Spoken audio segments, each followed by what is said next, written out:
Hello friends, very good morning. कैसे आप लोग?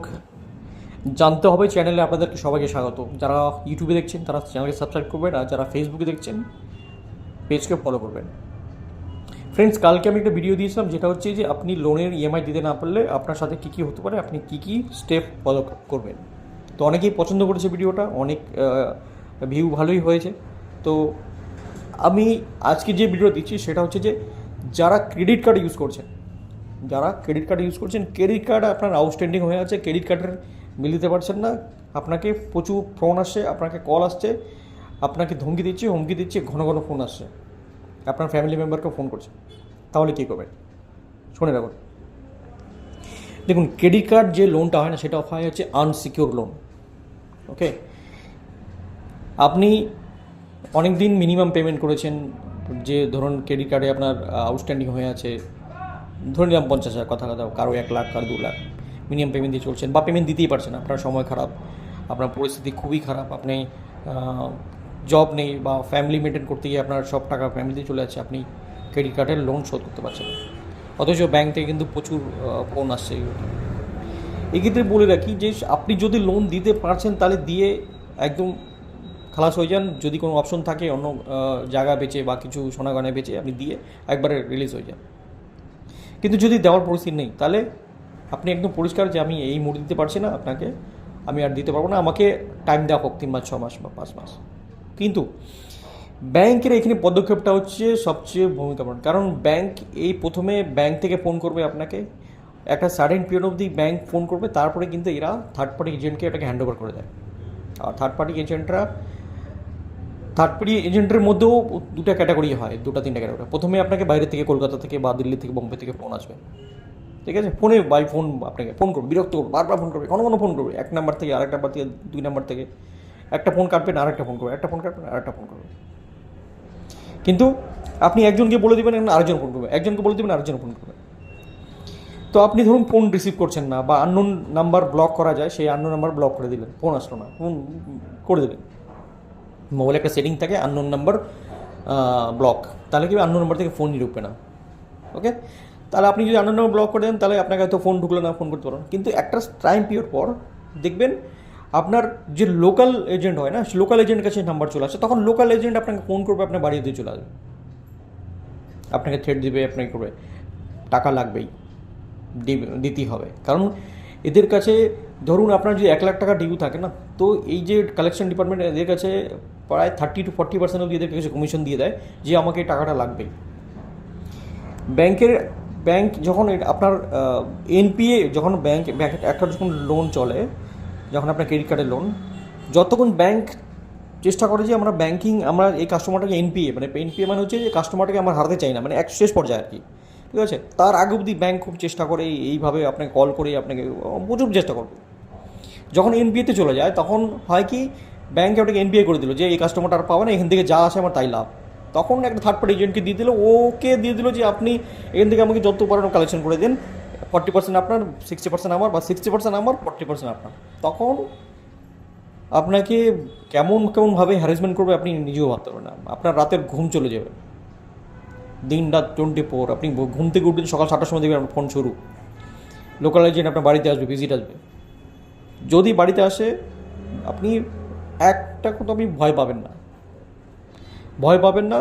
আপনাকে যে আমি কালকে ভিডিওতে বলেছিলাম যে কোনো এজেন্টই আপনাকে বাড়িতে এসে আপনাকে ধমকে বা কিছু দিতে পারে না, ও শুধু এসে আপনাকে জিজ্ঞেস করতে পারে, স্যার লোনটা আপনি দিচ্ছেন না কেন, কবে দেবেন বা কিছু, এইটুকুই বলতে পারে, এর বাইরে কিছু করতে পারে না। সেম আপনি DRA licence, home visit letter, identity card, এই 3টে জিনিস আছে কি না ওই এজেন্টকে জিজ্ঞেস করবেন, দেখবেন থাকবে না। যদি না থাকে তাহলে ভিডিও করবে যে আমি এখন দিতে পারছি না। ভিডিও ছাড়া, মোবাইল ছাড়া আপনি কথাই বলবেন না, ভিডিও ক্যামেরা অন করেই কথা বলবেন। আর বাড়ির ভিতর তো আনবেনই না, বাইরের থেকে কথা, বাড়ির ভিতরে ঢুকতেই দেবে না, সম্ভবই না, কারণ রাইটসই নেই এদের বাড়িতে আসা। তো এই 3টে জিনিস না থাকে তাহলে আপনার সাথে কোনো কথাই নেই, আপনি যা হবেন দেখা যাবে।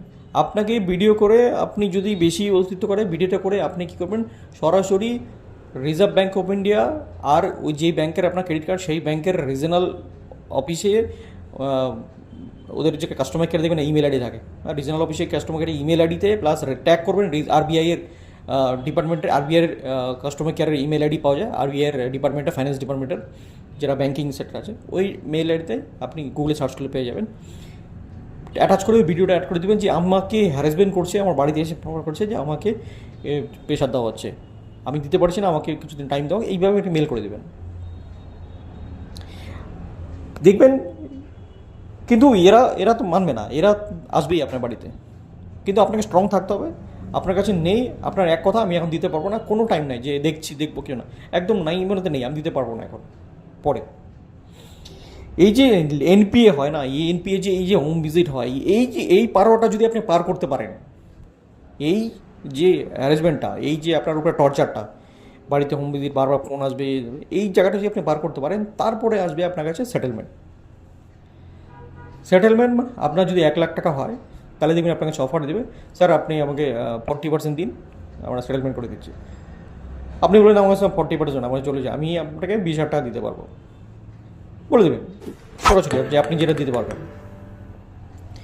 তো বলবে যে ঠিক আছে স্যার 20,000 না 25,000 দিন, দেখবেন আপনি বললেন আমি 20,000 বেশি 1 টাকা দিতে পারবো না, তো বলে ঠিক আছে স্যার কবে দেবেন। আপনি বলবেন 20,000 আমি একবারই দেবো না, আমি ওটাকে 4বারে দেবো, বলে ঠিক আছে। তারপরে ওই লাস্টে সেটেলমেন্টে একটা লেটার ইস্যু হবে, যেখানে আপনাকে ওই ইএমআইগুলো চারটা ডেট থাকবে, 4 মাসের 5 মাসের, ওই ডেট হিসাবে আপনাকে ওটা পেমেন্ট করে দিলে আপনার সেটেলমেন্ট হয়ে যাবে। কিন্তু এই যে সেটেলমেন্ট আপনি বললাম, আমি শর্টকাটে বললাম, কিন্তু এই অবধি আসতে গেলে আপনার কিন্তু রাতের ঘুম চলে যাবে। প্রথমে আপনার কল সেন্টার থেকে কল আসবে, পেমেন্ট করছেন না, প্রথম পাড়াও গেল, প্রথমে সব কাস্টমার কেয়ার দিয়ে কল করবে। দ্বিতীয় পাড়াও কোনো কর্পোরেট অফিস যেটা হয় দিল্লি বোম্বে থেকে, ওই থার্ড পার্টি এজেন্টের সাথে কল আসবে। তারপরে আরেকটা পাড়াও হয়, যেটা হচ্ছে ওটাও থার্ড পার্টি হয়, ওটা হচ্ছে গালিগালাজ করার জন্য হয়, গালিগালাজ ধমকি একদম মানে ওই পাড়াটা হচ্ছে খুব ডেঞ্জারাস হয়। তারপরে হয় এনপিএ, যেটা হচ্ছে লোকাল এজেন্ট, যেটা হয় সেই এজেন্ট আপনার বাড়িতে এসে ডেলি আপনাকে ভিজিট করা শুরু করবে। এই যে 4টা স্টেপ না, এইগুলো পার করতে পারলেই কিন্তু আপনাকে লাস্টে সেটেলমেন্ট আসবে। এই সেটেলমেন্টে আপনি কি, যদি আপনার 5,00,000 টাকা লোন থাকে, সেটা হয়তো 30,000 40,000 আপনি এটাকে সেটেলমেন্ট করতে পারবেন আপনার ইচ্ছা মতো। আপনি ওটা পার্টি পেমেন্টও করতে পারেন বা কিছু করতে পারেন। কিন্তু এই যে প্রসেসটা আপনি নিজেও যেভাবে বললাম এভাবে করতে পারেন, অথবা আপনি চাইলে কোনো ছোটো যারা ব্যাংক সেটেলমেন্ট করে লয়ার হয়, ওদের থ্রু ওটা করাতে পারেন। তবে আমি বললাম লয়ারে দেওয়ার দরকার নেই, বেকার ফিজ দেওয়ার দরকার নেই, আপনি নিজে স্ট্রং, আমি এই মুহূর্তে নাই দিতে পারছি না। আপনাকে কী করবে, ওই যে এজেন্টগুলো যে বাড়িতে আছে না, ওরা কী করবে, ওরা আপনার যে মানে পাড়াতে যে আছেন, আপনার আশেপাশে বাড়ির লোক দেখবে, এই যে প্রেস্টিজিয়াসটা না, এই এজেন্টগুলো এই জায়গাটাকেই আপনাকে হানি করে। আপনার বাড়ি গেটের সামনে যে 2জন ব্যাংক লোক প্রতিদিন যখন আসে, ওরা একটু কথাবার্তা বলে, তো আশেপাশে লোক দেখবে, এই জায়গাটাই হচ্ছে মানে আমরা যারা আছে, আমরা এই জায়গাটায় ফেসে যাই, ঠিক আছে। কিন্তু এই জায়গাটা যদি আপনি পার করতে পারেন, তাহলে কিন্তু আপনার পুরোপুরি ব্যাঙ্ক আপনাকে লাস্টে সেটেলমেন্ট করে দেবে।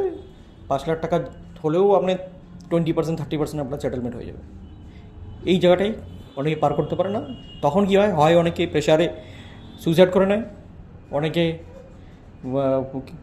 গাড়ি বাড়ি সব বিক্রি করে লোন পেমেন্ট করে দেয়। কিন্তু ওই জায়গাটা পার করতে পারলে কিন্তু আপনার এটা হবে। তবে আমি বললাম যে স্ট্রং থাকবেন। আজকে 2টো লোক বাড়িতে, আশেপাশের লোক দেখছে, দেখুক, কোনো অসুবিধা নেই। আপনি একটা কথা পরিচয় বলবেন যে আমি এখন দিতে পারবো না, আমার পরিস্থিতি খারাপ, আমি কয়েকদিন হোক। তা ওদেরকে বলবেন না যে কয়েকদিন হোক আমি সেটেলমেন্ট করবো। ওদের সেটেলমেন্ট বলে কিন্তু ওদের মাথায় সেটেলমেন্ট, তখন ওরা আবার সেটেলমেন্টের আপনাকে অফার দেবে। ওই সেটেলমেন্ট কিন্তু আলাদা হয়। যদি এজেন্টদেরকে বলেন যে সেটেলমেন্ট করবো, তাহলে কিন্তু আবার হবে না, কারণ ওই সেটেলমেন্টটা আলাদা, ওরা আবার একটু বেশি সেটেলমেন্ট করা হবে, কারণ ওদেরও কমিশন থাকে না ওর মধ্যে। আপনাকে ব্যাঙ্ক সেটেলমেন্টে যেতে হবে, সেটা আপনাকে 90 ডেজ, যেদিন থেকে আপনি পেমেন্ট বন্ধ করবেন সেদিন থেকে 90 ডেজ মিনিমাম আপনার পার করতে হবে, তাহলেই আপনি ওটা পাবেন, নাহলে পাবেন না। মানে 3টা মাস আপনাকে ঝেলতে হবে। যদি ঝেলতে পারেন তাহলে কিন্তু আপনার হবে। আর একটা কথা বলে রাখি, যদি ক্রেডিট কার্ড নিয়েছেন, তাহলে ক্রেডিট কার্ডে মিনিমাম পেমেন্ট কখনোই করবেন না, কারণ মিনিমাম পেমেন্টটা হয় এরকম, আপনি ওই চক্র থেকে কোনোদিনও বেরোতে পারবেন না, ঠিক আছে। ক্রেডিট কার্ড যদি থাকে, যদি না দরকার থাকে ইউজ করছেন, তাহলে আজকেই ক্রেডিট কার্ডটাকে বন্ধ করে দিন। কারণ ক্রেডিট কার্ড হচ্ছে এমনই একটা খতরনাক জিনিস, আপনার যখন খরচা করবেন খুব ভালো লাগবে, তারপরে কিন্তু আপনি আপনি 10,000 টাকার জন্য আপনি হয়তো 1,00,000 টাকা দিয়ে ফেলবেন, দেখবেন ওটার শোধই হবে না কোনো জন্য, এমনই খতরনাক জিনিস। ওকে, তো যাদের কাছে ক্রেডিট কার্ড আছে তারা খুব সাবধান, আর যাদের কাছে নেই তারা তো কোনো দিন ক্রেডিট কার্ডের যাবারই না, দরকারই নেই ক্রেডিট কার্ড, যদি আমার ব্যক্তিগত মতামত বলছেন। তো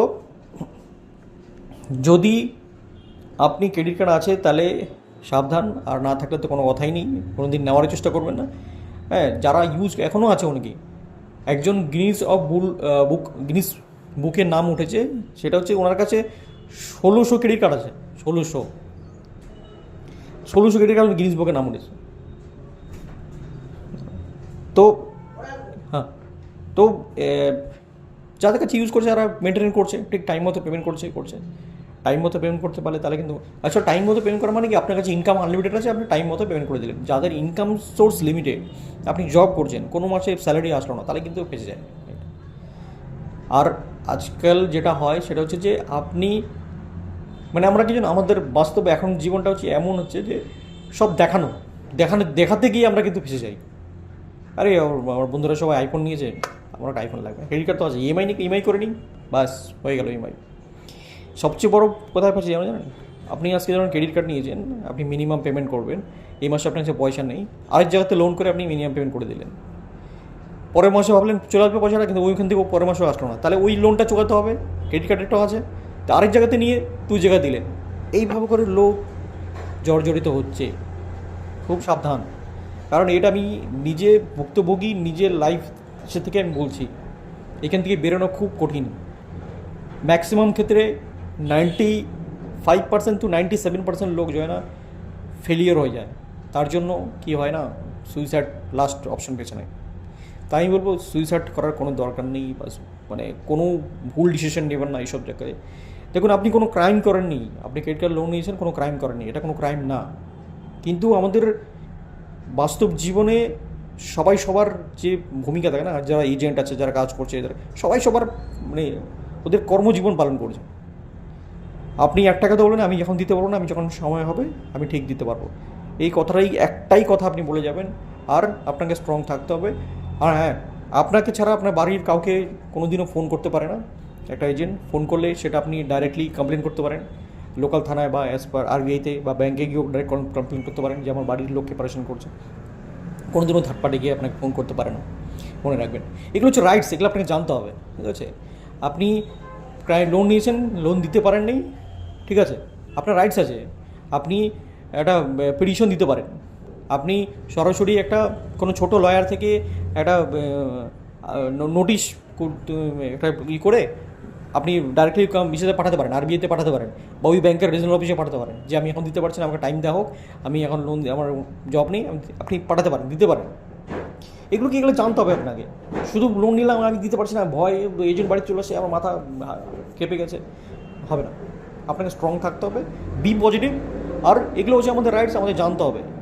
ক্রেডিট কার্ড নিয়েছেন, ঠিক আছে, তো আমি যেটা বললাম লাস্ট অবধি, যে 3টা মাস আপনাকে কষ্ট করতে হবে। দেখুন, এইখানে না কোনো আপনার সলিউশন কাজে লাগবে না। আপনি যতই যেখানে যান না কেন, যতই আপনি চ্যানেল লাগান না কেন, কোনো সলিউশন কাজে লাগবে না। আপনার কাছে ফোন আসবেই, এজেন্ট আসবেই, আপনাকে এটা ঝেলতে হবে, আপনাকেই 3টা মাস পার করতে হবে, তাহলেই আপনি সেটেলমেন্ট হতে পারবেন। আদারওয়াইজ আপনাকে এনি হাও আপনাকে পেমেন্ট করে দিতে হবে, যদি আপনি আগে করতে চান। আর কোনো সময় ওই মাঝে প্রেশারে এসে আমি 2000 টাকা পেমেন্ট করে দিলাম, তাহলে কিন্তু আবার ওই এনপিএটা হবে না, তাহলে আপনার ওই দিন থেকে আবার আরও 90 ডেজ চলে যাবে। ওকে, তো ফ্রেন্ডস, আমি জানি অনেকেরই ক্রেডিট কার্ড সমস্যা আছে, এটা অনেকেরই লাইফ, আমাদের জানি, আমি এটা বাস্তব জীবনের অভিজ্ঞতা থেকে বলছি। তো যে পয়েন্টটা বললাম, পয়েন্টগুলো মনে রাখবেন, আর যত তাড়াতাড়ি সম্ভব এই ক্রেডিট কার্ডের জাল থেকে বেরিয়ে আসুন। কারণ এটা আপনি নিজে টেনশনে পড়বেন, আপনার ফ্যামিলিকে টেনশনে রাখবেন, সবার টেনশন হবে, আলটিমেটলি কি ফ্যামিলিতে অশান্তি হবে। ওকে, তো ভালো থাকবেন, সুস্থ থাকবেন, দেখা হবে নেক্সট ভিডিওতে এরকমই কোনো তথ্য নিয়ে। চ্যানেলে আমি ফেসবুক পেজে না, আমি ইউটিউব চ্যানেলটাও দিয়ে দেবো, ওইখানেও আপনারা সাবস্ক্রাইব করে নেবেন, ঠিক আছে? আর যারা ফেসবুকে দেখছেন, পেজকে ফলো রাখবেন। Thank you so much, thank you.